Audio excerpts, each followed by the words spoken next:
Chapter 15. The sound of thunder boomed across the land as lightning arched through the cobalt clouds covering the inky sky, hiding the sun behind a dark curtain, and rain fell heavily onto the world below.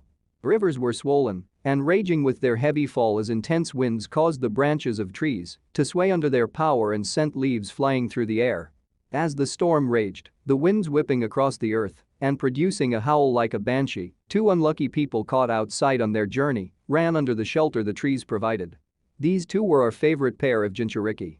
Naruto had the hood of his shirt up, while Fu was covered in a white, hooded cloak over her normal clothing, shielding their faces from the rain as they made their way through the forest at top ninja speed.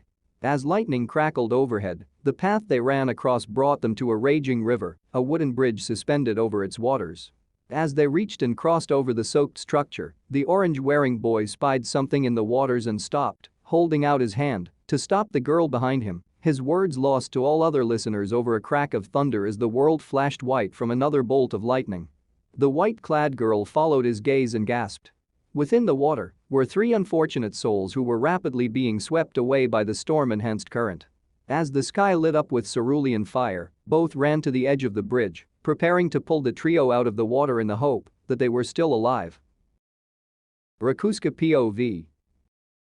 Rakusuke's mind began to stir as he lay upon a soft surface, covered by a warm blanket with a definite source of heat nearby. What all that was, he didn't know.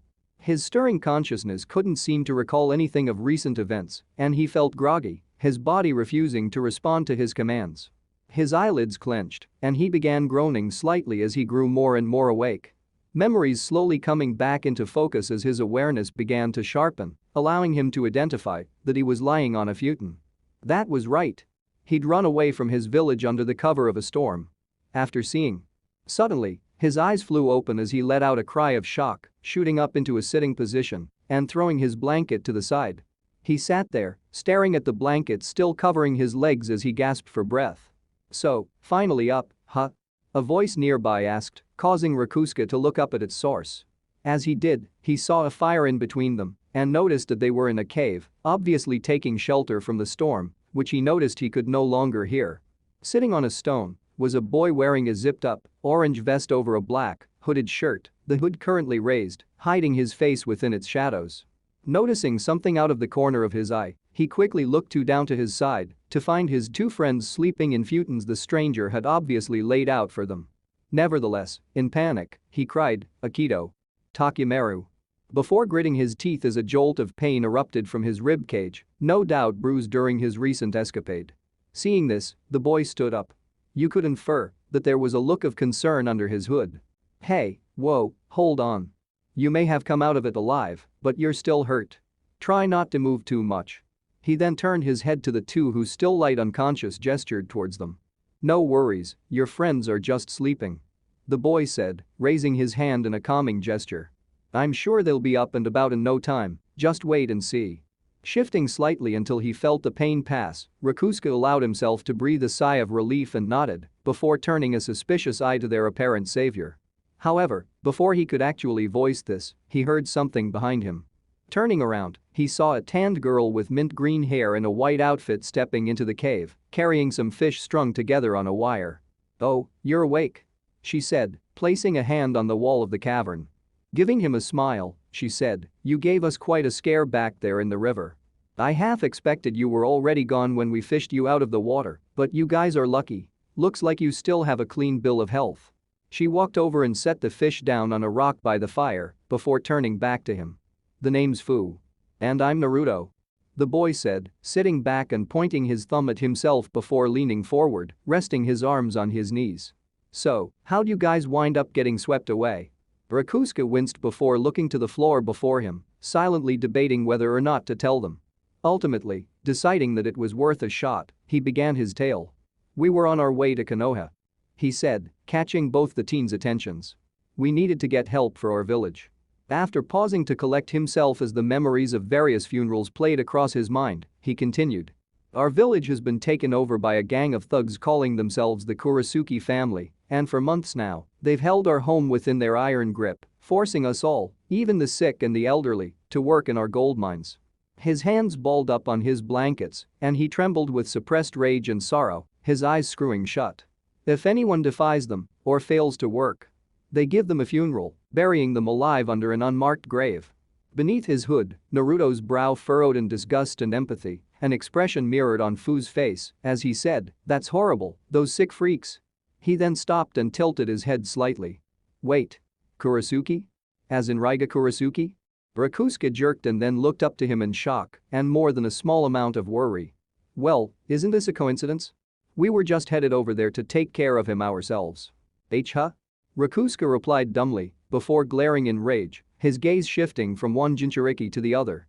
"What are you talking about? Don't you think we would have done something if it were as easy as talking about it?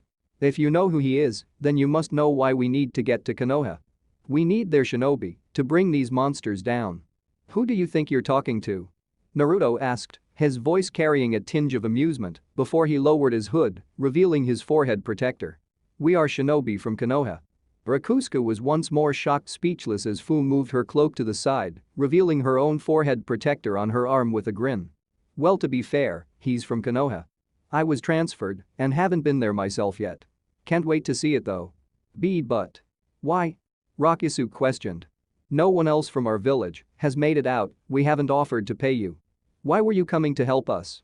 Fu's grin widened in amusement as she bent forward slight and wiggled her finger from side to side at him, laughing slightly as she said in a playful tone, Now, didn't anyone ever teach you not to look a gift horse in the mouth?" She put her hands on her hips. "But if you really want to know, aside from the fact that we don't like the idea of someone like that going around, deciding he can do whatever he wants and treating people like slaves, it's part of our training." Crossing his arms, Naruto began to explain, "You see, we've been on a training trip with our sensei for a little more than a year now. Our sensei thought we needed some hands-on experience, so we've been getting missions from back home, and every once in a while we go on bounty hunts. Raiga's next on our list," he said before standing, giving a wide grin while pointing his thumb at his chest. "So just leave it to us. We'll have your town free of these assholes before you know it." Some time later. It wasn't long before the other two civilians had awakened, and greetings as well as more than a small amount of gratitude were exchanged between the two groups. Miraculously, while somewhat beaten and bruised, the trio was little worse for wear after their ordeal, and after a day's rest, they began their journey back to their beleaguered village with their potential saviors in tow. As the morning sun shined down on the land as beads of water clung to the leaves and foliage after the previous day's storm, the five walked down the slightly damp path leading to Katabami village, two of the miners' hearts filled with hope, while Rakusuke's was weighed down by anxiety and desperation. The pair of Jinchuriki leading the group, however, seemed fairly at ease, Naruto wearing his usual wide grin on his face while Fu, her cloak put away and the red cylinder once more tied to her back, wore a small smile as they conversed with the miners. But then, this was the kind of thing they'd trained for, and they knew they hadn't yet entered enemy territory. While they certainly would like to hurry to the town as quickly as possible and rescue them before the tyrannical missing nin ruling it had a chance to hold another funeral, now that they knew what was happening, they could hardly move any faster with civilians traveling with them. Once upon a time, Naruto thought to himself, he'd have probably just rushed in head first. Now, however, he'd learned better. First priority was to find a safe place to set up shop and keep their new companions safe, then get to know just what they were dealing with. Considering Raiga's bingo book entry said nothing about other ninja, his group was probably just a ragtag bunch of thugs, but it was better to be safe than sorry. They'd asked the miners what they knew, but they couldn't help much. They didn't even know where they met, and they'd never seen all the criminals in one place. It looked like they'd need to find out everything about them on their own. He turned to look at his teammate who was in the middle of talking to a miner about how their town was in more peaceful times. The miner named Akito looked down, his face a mask of longing as he thought about the old days. The mining may have taken from the natural beauty of the land, but Katabami was always a good place to live. It was a peaceful and little town, and thanks to the mine we could raise our families well. With the gold flowing in, we never went without a job or wants. Sounds like a nice place to live. Fu replied, her smile taking on a hint of sadness. What are the people like? Oh, we were a hardy group. Have to be, to work the mine. Too bad we weren't a match for the Kurosukis. He frowned and paused for a moment before continuing, his expression of longing returning. Maybe it was the gold, but everyone was always ready to greet you with a smile or lend a hand if you needed it. Before the Kurosukis anyway, now we spend all day hiding indoors when we're not working." He sighed. "I remember how Keed, the gal next door to me, would always be ready to give me a warm meal at the end of the day. Now you never see her outside. Her father won't let her leave when those thugs might come by any moment." Fu slowed down a bit, letting him close the distance between them enough for her to reach out and place her hand on his shoulder, giving him a reassuring smile. "Hey, don't worry. I'm sure she's okay, and it's almost over now. We'll have this all cleared up and give the Triga exactly what he deserves in no time, you'll see." As Naruto watched this exchange, he couldn't help but let the fox-like grin that served as one of his default expressions shift into a more genuine smile.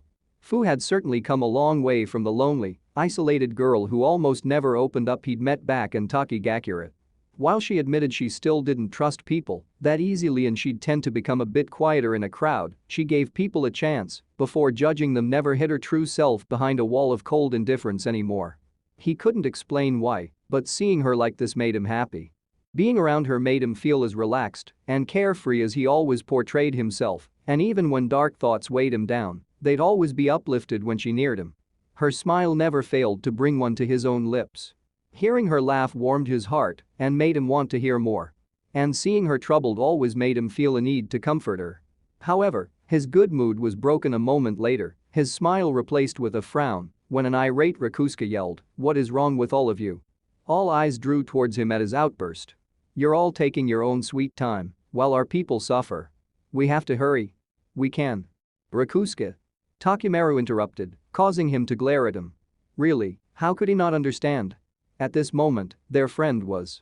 Takumaru looked at his fellow miner sympathetically as he said, "Look, I know you wanted to save him now, but you have to face facts. By now, Kanpachi's. And who's to say that they're not burying some else as we speak?" Rakusuke cut him off. All right, just hang on." Naruto interjected, drawing the anxious miner's gaze on him. Naruto had a pretty good guess of what was going on, and he had to say he sympathized with Rakusuke. Kanpachi was obviously a friend of theirs who was either going to be given a funeral or was before they left. He'd want to get back as soon as possible too, but the civilians just couldn't go any faster. "Rakusuke, I get where you're coming from. Believe me, if my friends were stuck under some megalomaniac's thumb." He briefly thought of Sasuke at these words. "I'd want to get there and help as fast as I could too, but we're going as fast as we can with you guys with us, and we need you to give us the lay of the land. Look, we'll get there, and when we do, we'll save all your friends. That's a promise." He pointed his thumb back at himself. "And I never go back on my word." Rakusuke clenched his fist in frustration for a moment. He didn't like the reality of the situation, but he couldn't deny the truth of the blonde's words. He let out a tense breath and then trudged on ahead of them, calming a bit as he did so. A few seconds later, the others followed. Naruto turned to Takumaru and asked, "So, who's this Kanpachi that you were talking about?" The miner looked to his feet, clearly saddened at the memory. "Kanpachi is a friend of ours who refused to stand by while his 9-year-old son was bullied into working the mines. They gave him a funeral as we left." While it was what he expected, Naruto nevertheless looked down at that. "Sorry about that. It isn't your fault, and I'm the one who brought it up." Takumaru replied before a silence fell over the group. Naruto looked over to Fu and saw her jerk her head back, a sign that she wanted to talk away from the miners. The two slowed their steps and trailed behind the trio until they were out of earshot. Fu turned to him with a frown and said quietly, "I'm worried about Rakusuke. I think he might be in denial about his friend, and the way he's acting may do something stupid. Just a heads up, but I'm going to be keeping an eye on him." Her life under the constant scorn and her training as a kunoichi ensured that she always kept an eye on those around her, reading their body language for any sign of hostility. She'd noticed that Rakusuke was always on edge, always anxious and constantly pushing them to move faster, even though the civilians couldn't. And now she learned their friend had been buried as they left. She knew it was painful to face facts. But the way he was acting. He seemed to truly believe he could save Kanpachi. And if he actually tried to pull it off, it was likely to end in tragedy. Naruto considered this for a moment before nodding. He'd had the same feeling. He reminded him a bit of Sasuke way back when they saw Itachi, a single-minded focus on his goal. Not that he could blame either of them, knowing what the elder Uchiha sibling had done and having felt the desire to save a friend, no matter the odds. However, if he did what he knew Fu feared he would, There was a good chance it would end just as badly as the meeting of the Uchiha brothers. Much as he hated to admit it, it was a definite possibility. It was obvious in the way Rakusuke walked. Always trudging on forward no matter what, even when the other miners insisted they stop and rest.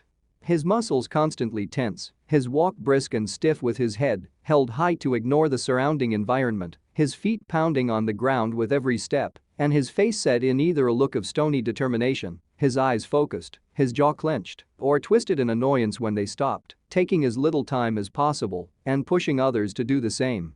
He couldn't have missed these clear signs even before Jiraiya taught him to read body language down to the subtle nuances and small shifts, a priceless tool for gathering information, a skill the Sannin wanted his students to be highly competent at, even if they weren't going to be spymasters like their sensei. It could always be that he wanted to end this crisis as quickly as possible, as Naruto had initially believed, but this most recent exchange cast his doubts on that. That sounds like a good idea. There's no harm in it, but I don't think there's anything to worry about. While he didn't like it, and he was sure Rakusuke liked it even less, Kanpachi had been buried for near, if not over a full day now. Even before the pervy sage had the idea to give him a proper education with his clones, even at his most thick-headed, he would have admitted that there was no way this guy was still alive, no matter how much he wished it otherwise. No way would Rakusuke do something crazy like try to save Kanpachi when it was clear to anyone he was gone by now. Right? It was late in the evening by the time the two shinobi and the miners neared the town, the sun having traversed about 3/4 of its journey across the sky. Naruto stood on a rocky outcropping towering over the forest below, partially hidden behind a stone as he held his hand over his eyes to shield them from the sun's rays and gazed out to the path ahead. Farther down the road, the path split, one was heading deeper into the forest and another into a barren, mountainous terrain, divided by a river that cut through it and trailed off into the trees behind him. There on the water's bank sat a small mining village the blonde knew to be Katabami. Naruto frowned as his ocean blue eyes scanned the town. Of course, he couldn't make out anyone from this distance. However, there was one thing he could perceive even from this distance. Something that caused a feeling of disgust and anger to well up in his chest and his face to twist into a snarl. A field of unmarked graves. There had to be nearly 100. The village wasn't that large to begin with. There was probably half the town buried there. What was Raiga trying to do? Turn the place into a ghost town? Averting his eyes from the revolting sight, he let his gaze wash over the land once again, looking at all the possible hiding spots before he made a single familiar hand sign. In a poof of smoke, a shadow clone appeared, which promptly vanished in a blur of motion, knowing its creator's will. The blonde leaned back from the stone and leapt back, bounding down the small mountain and back into the forest. As soon as he landed in the dense treetops, he shot off towards the road, leaping from tree to tree so quickly he became a blur to the naked eye until he caught up with the rest of the group, landing next to Fu as they came to a halt and all eyes turned to him. "What did you see?" Fu asked. Naruto rubbed the back of his head as he turned to look in the direction of the village. He decided to wait until they were alone to tell Fu how bad the situation at the village really was. The clone would warn him if it looked like they were about to add another marker to the field, but in the meantime, they'd prepare. Well, there aren't a lot of places to hide and look, and there's a lot of higher ground around the mine. If they're smart, they'll have lookouts looking down on the area that'll make sneaking a tough job. The mint-haired Jinchuriki nodded at that. Naruto turned to the miners. "Is there any place nearby we can set up shop? An inner cave, anything?" Akito rubbed his chin, looking up to the sky in thought. It took a few moments before an answer came to him. "Well, there is this curry shop just down the road from here. This old lady lives there with her grandson, so they should have room for us to stay if we ask." Naruto nodded with a grin as he crossed his arms. "Sounds like a plan. Worst comes the worst, we can get ourselves a hot meal. All right, let's check it out." And with that, they resumed their journey, Naruto in the lead and Fu bringing up the rear, more prepared to leap into action should an enemy appear now that they were just outside their destination. Naruto craned his neck to look back at the miners. "So, what's this place called anyway?" "I think it's called the Curry of Life shop." Takumaru replied. "Curry of Life, huh? What kind of a name for a dish was that? A little grandiose, don't you think?" He nodded in response. "I've never been there myself, but a lot of people swear that it lives up to its name. It's also supposed to be extremely spicy." "Really?" Fu's eyes lit up and an excited smile spread across her face. She loved spicy food. She liked most foods just fine, she wasn't a particularly picky eater, but she'd yet to find anything she liked as much as something with a strong kick to it. That or some nice strawberry mochi ice cream. If Naruto was to be believed, Ichiraku's ramen would overshadow even that, but she reserved her judgment until she tasted it herself. Oh boy, Naruto grumbled, remembering the last time Fu had taken them to a restaurant that served spicy food. She let him try her meal, and it had felt like it burned his tongue off. Look, we're coming up to it now. Akito pointed ahead, where the restaurant rested by the side of the road. It only took another minute for them to reach the roadside shop. Naruto crossed the threshold of its open doors, taking in its simple design as the old woman at the counter looked up at her first customers in weeks. She was a short, elderly woman whose hair had long since turned white, framing her face in two bangs that were tied at the ends. She wore a tan cap and a blue dress with a reddish-brown vest. Ah, hello. Welcome to the Curry of Life shop. It's been quite a while since I've seen any new faces come in through those doors. I'm Sancho, can I get anything for you? The old woman inquired with a kind smile. Yeah, we were wondering if you've got room for us to stay for a day or two. And we wouldn't mind a hot meal. Naruto told her. Oh sure. We've always got room for travelers. So, what would you like? Can we have the house special? Fu asked before Naruto could say anything. He shrugged, not like there was much else he could ask for. Looking up at the menu, he saw that was apparently all the place sold. Coming right up. She replied before disappearing into the kitchen. The five quickly took their seats. Rakusuke, having come down somewhat from his earlier outburst, looked at them with a serious expression. How exactly do you plan to handle this? Well, to start with, tonight we're going to scout the town out and try to see how many enemies there are. Depending on what we find, we'll come up with a plan of attack and take them out tonight or tomorrow. Is there anything you can tell us about your village that you haven't already? Fu questioned. This sparked off a brief discussion about the layout of the village, most importantly which homes now lied dormant and could serve as decent hiding places, before it was interrupted by Sancho's reappearance. The chef was carrying a tray with their food and glasses of water. Here you are. The house special. I hope you enjoy. She said, setting the food down in front of them along with one glass of cold water each. However, only the sole female in the group seemed in any way happy at the sight before them. The curry was covered in a red sauce that looked as if it could suddenly catch fire at any moment. It bubbled as if it were constantly boiling, and the mere sight of it seemed almost enough to scald their tongues. Fu on the other hand looked entranced by the food before her, staring at it as Naruto would the heavenly dish that was Ichiraku ramen. Inhaling deeply, she licked her lips, spread into a wide smile as she moaned, it smells delicious. She licked her lips in anticipation. She immediately picked up her spoon. Well, dig in. She scooped up a spoonful of the meal, oblivious to the anticipating and vaguely fearful expressions from those around her. A tadhaki masu. She placed the morsel in her mouth and instantly, her eyes shot open and a smile of pure delight spread across her cheeks. And with that, she began to eat with gusto, barely waiting until she swallowed before shoveling another spoonful into her mouth. Good, huh? Naruto questioned as he warily watched her eat.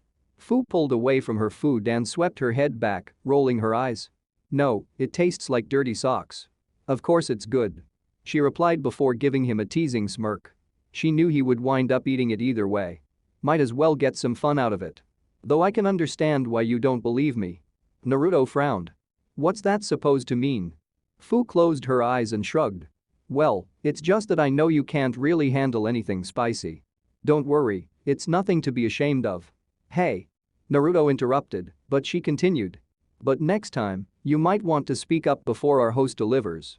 Take that back. I can't handle spicy food. I'm not some wimp that'll back down from food, sour, spicy, or whatever. Fu faced him with her slightly mocking grin, her amused, half-lidded eyes practically daring him to prove her wrong. Then why hesitate? Go on, try it.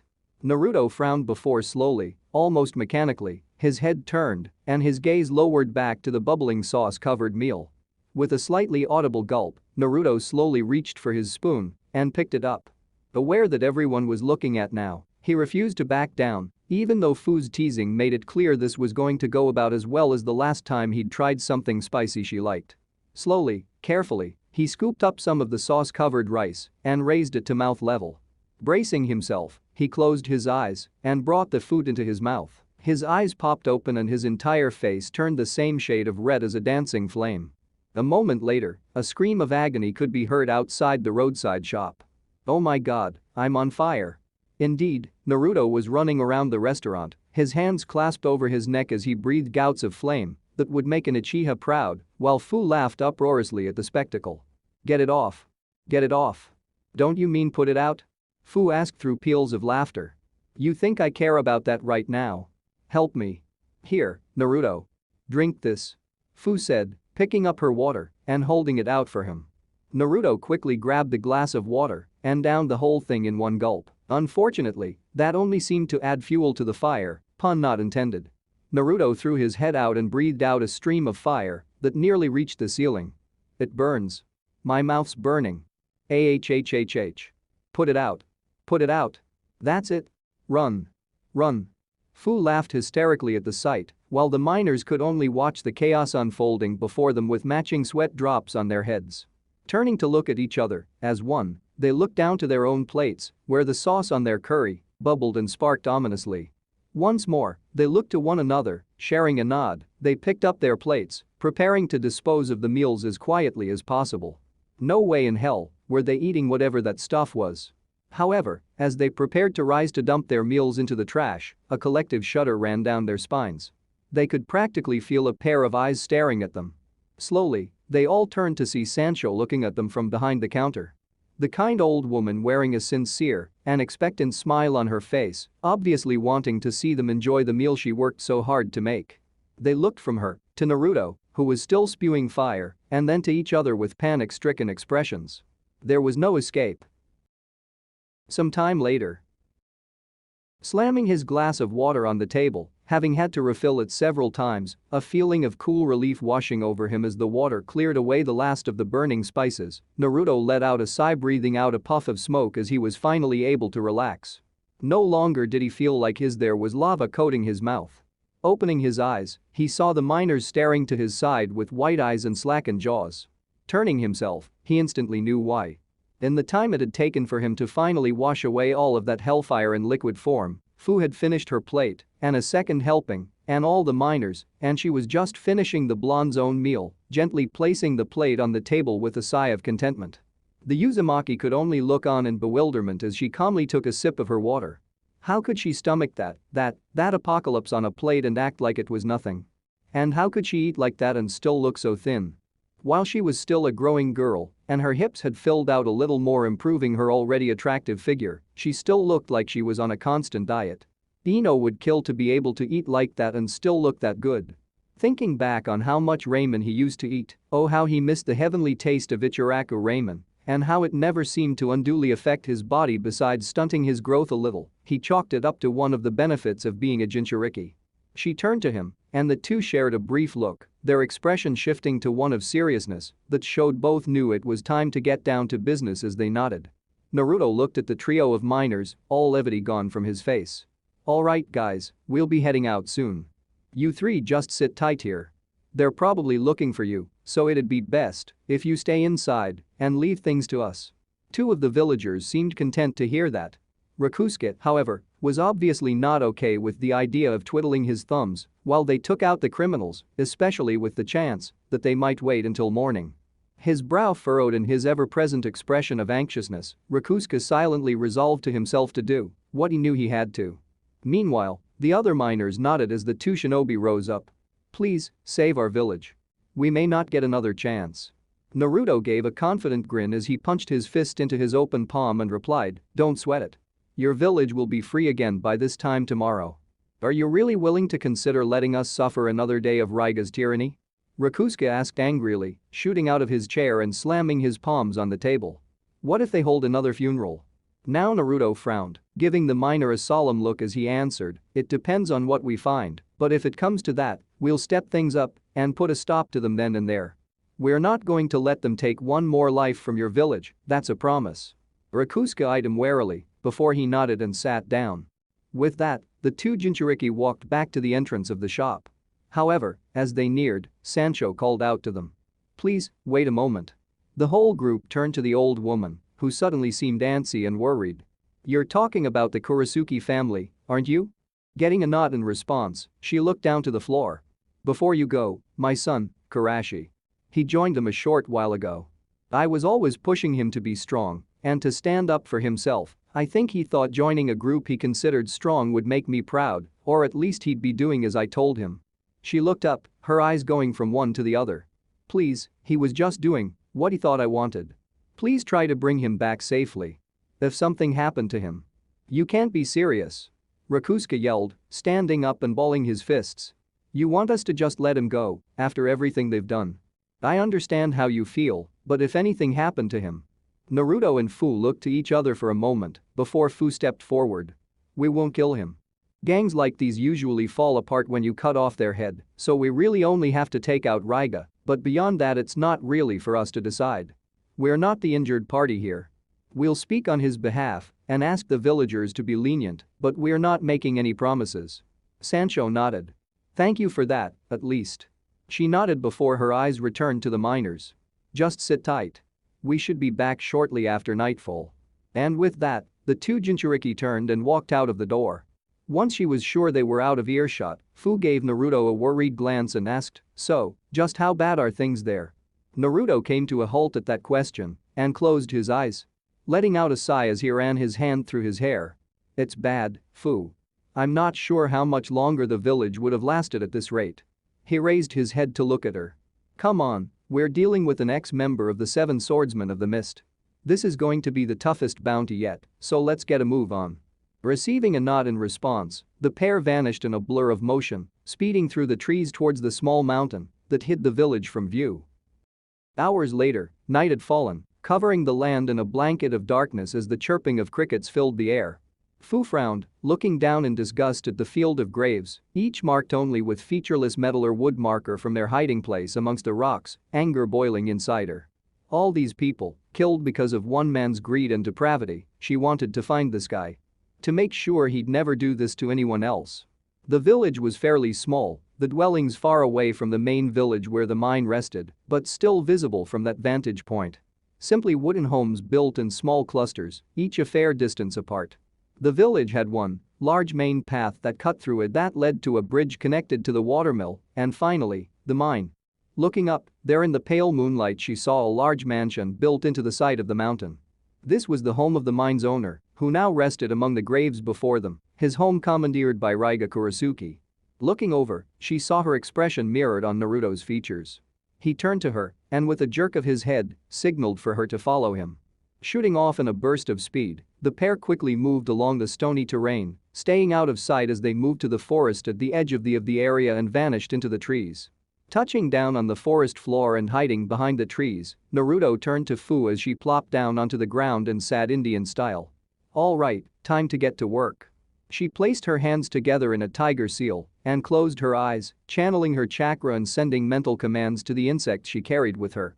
A quiet clicking sound could be heard as a dozen beetles began to crawl out of the top of the container on her back before taking flight. Naruto leaned back against a tree, peering past its trunk to look out to the village as Fu's beetles soared past him and disappeared into the night. Knowing they would have alerted her to any nearby presences, Naruto relaxed and slid down, joining Fu on the ground. Seeing through the eyes of one of her beetles, her gaze scanned over the village beneath it as it flew through the air until it honed in on a source of light. Commanding it to investigate, she watched through its perspective as it and a few others dived towards a man wearing a black cloak, carrying a torch to light his way. He swatted his hand at the annoying insects that buzzed around his head before they flew away, satisfied, one of them staying behind as Fu commanded to follow the man. "Okay, I think I found one of them," Fu said, her focused expression unchanging. "How's it look?" Naruto inquired. Fu took a few seconds to respond, the insect communicating what it sensed back to her as she had it fly around to get a look at his face. "He looks like he's in his late 20s to early 30s, and his chakra is about the same as that of the average genin." Her lips spread into a smile. That was consistent with a man who'd had only basic ninja training. More dangerous than a bandit and able to use some low-level ninjutsu, but little threat to even experienced genin. "Good news for us. It looks like these guys are just thugs he picked up somewhere and trained a little. If they're all like this, then it should be smooth sailing until we take on Raiga." Minutes passed as Fu continued to locate all the members of the Kurasuke family using her insects. As she did, Naruto began to think of the best way to take them out. If it turned out they couldn't deal with them all tonight, then their best bet would be to gather the underlings together into one place. The return of those 3 minors might draw some attention, of course. They'd really be disguised clones rather than the genuine article. It could draw most or all of them into one place, then all they'd be left with was Raiga. Fu, meanwhile, had her insects explore the small mansion where Raiga resided and found something unexpected. "What the hell?" she muttered as her brow furrowed. This quiet exclamation caused Naruto to frown as he wondered what could have surprised her. What did you see?" "He's got a kid with him." "Huh? There's this little kid sleeping in another room in the mansion. He's definitely not a fighter, and he doesn't look anything like Raiga, so I don't think they're related. What's he doing with him?" Fu's mind ran through the possibilities. There didn't seem to be anything out of ordinary with the boy, or at least, not while he was sleeping. He did apparently have oddly powerful chakra according to her insects, especially given his waifish physique, but beyond that he seemed ordinary. There were a few possibilities she'd rather not consider. Enough said on that front. Naruto shrugged, reaching the same conclusions as her. "Well, whatever his deal is, we won't find out if we just sit here thinking about it. Once we take out Raiga, we can sort that out." He knew he didn't need to tell her to have her insect keep an eye on the boy. Fu nodded and opened her eyes, having tagged the boy and all the members of Raiga's gang with an insect, turning as she said, "All right, I think I got them. There's 12 guys in all, not counting Raiga, and all of them are just your standard bandits." She looked at Naruto as she continued. "Most of them are asleep, but there are 3 out on patrol. 2 in the town and 1 on the mansion grounds." Naruto grinned. "In that case, let's deal with them right now." Karashi POV. Standing on guard, Karashi let out a sigh as he stared up into the pale moonlight. For not the first time, his mind and emotions were all over the place, his thoughts twisting around like a leaf caught in a maelstrom. What was he doing out there? When he heard whispers of the Kurisuke family, he'd thought that maybe this was what he'd been looking for all along. To be part of something greater. To finally find the strength he'd never had and to make his mother proud. The miners who used to come to their little curry shop had always said how the owner of the mine basically ruled the town. Oh, they did live well enough, but it could have been better, and work was hard. When he learned that Raiga had run them out, something he now questioned, considering no one heard from them since, he'd thought that he and his group would bring the town greater wealth and protection than they'd ever had before. But it wasn't supposed to be like this.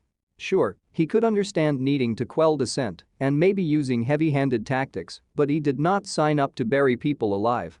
But their boss was so strong, one of the strongest in his home country. Surely serving such a great person count for something? Right? Not for the first time, he questioned his path.